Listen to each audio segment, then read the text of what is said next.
Hello, my name is Izzy. I'm a junior at ETHS. My name is Ellie. I'm a freshman at ETHS. And we are here with Matt Rodgers. I'm a candidate for 8th Ward Alderperson. So, Matt, how did you get here today? I actually drove today, but I came from Skokie, so there isn't really a good transit system from Skokie to the Evanston Library. Yeah. So why are you running for city council? I'm running for city council because I think it's important for people to be engaged in their community. I've been engaged for about 18 years doing various volunteer positions with the city and decided that it's time to step up and take it to the next level. I think there's a lot of opportunities for Evanston over the next 4 to 8 years, and I think we need to use all of our resources to get those. And I think because of the contacts that I've made and the work that I've done over the past 18 years, I've developed a lot of those skills and a lot of those contacts to make a difference in the city. Awesome. So for a more personal question, everyone has special traits and gifts they can use to change the world. Thinking about your skills and strengths, what is your climate action superpower? My climate action superpower. I guess it's really learning more and more every day about what I can do. I've made changes in my life, things that I do differently. I know I'm not doing as much as I probably could be doing. But I'm also of a generation where we didn't talk about these things. It wasn't something that we really were concerned about. So it's learning along the way things that I can be doing and sort of the low-hanging fruit that's easy to do, get that out of the way first, and then move to the more involved things. Right. What are the 2 most important issues you are focused on in your campaign as a challenger, and why? The 2 most important things I'm looking at is constituent services, making sure that the city is working for people. We have a 311 system.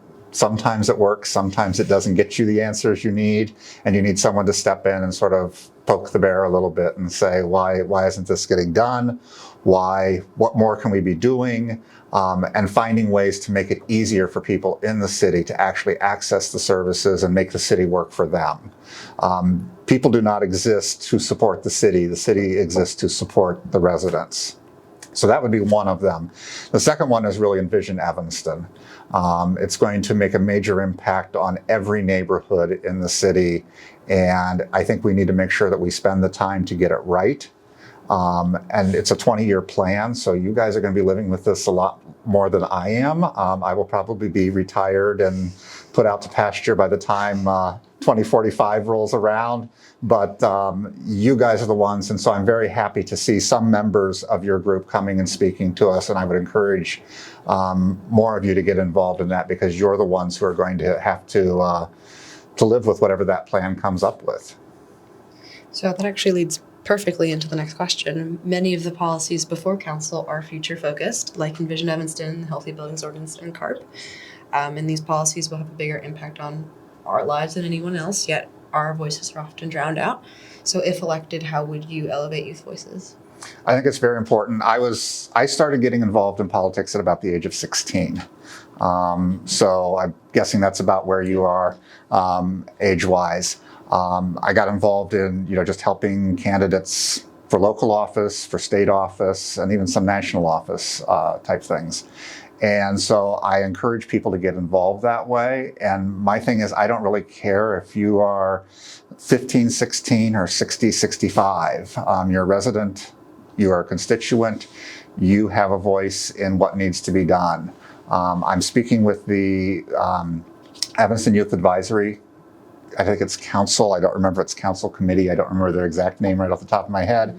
But because of that same simple fact that you guys have a voice and you need to make sure people hear it. And if there's a point where I'm on council and I'm not listening, you need to tell me you're not listening to me. You said you would. And kind of smack me upside the head a little bit and tell me to pay attention to you. 80% of carbon emissions come from the building sector, and a vast majority of these emissions come from Evanston's 500 largest buildings. The proposed Healthy Buildings Ordinance would mandate that these buildings make energy-efficient improvements, procure renewable energy, and reduce on-site emissions, all while ensuring that this is done while maintaining affordability. Do you support the proposed healthy buildings ordinance? I support healthy building ordinance with the caveat that you said on affordability. That's one of the key things. Evanston is a town of contradictions.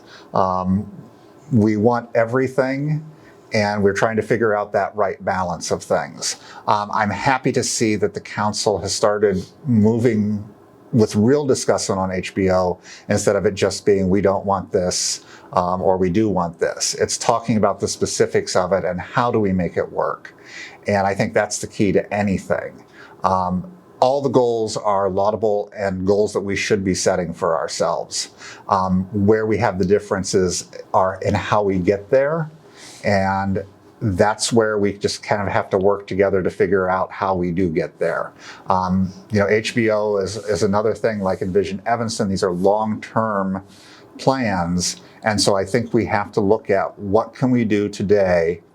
Where can we check in along the way to make sure that we're doing enough? And if we're not doing enough, what do we do to ramp that up?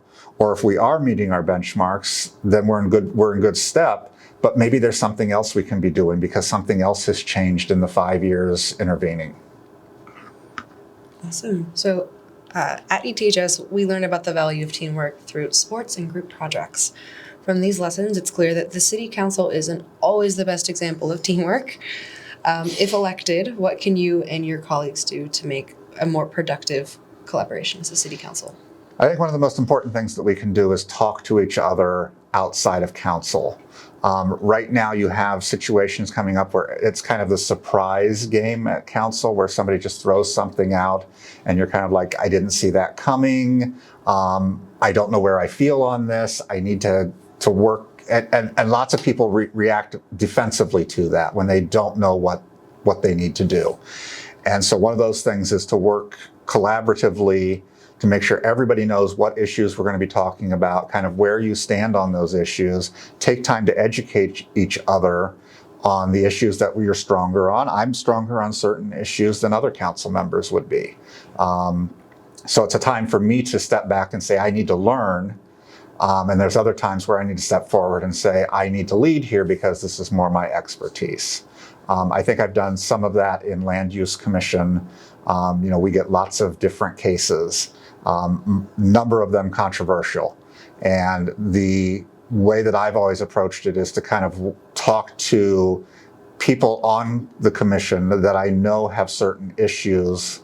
If somebody's issue is height, if somebody's issue is density, if somebody's issue is setbacks, talk to them beforehand and say, where are you on this? Let's figure out how we make this work. Awesome. Is there anything else you'd like to talk about? You have the floor. Not really. I mean, again, thank you for having me and inviting me to come and speak with you.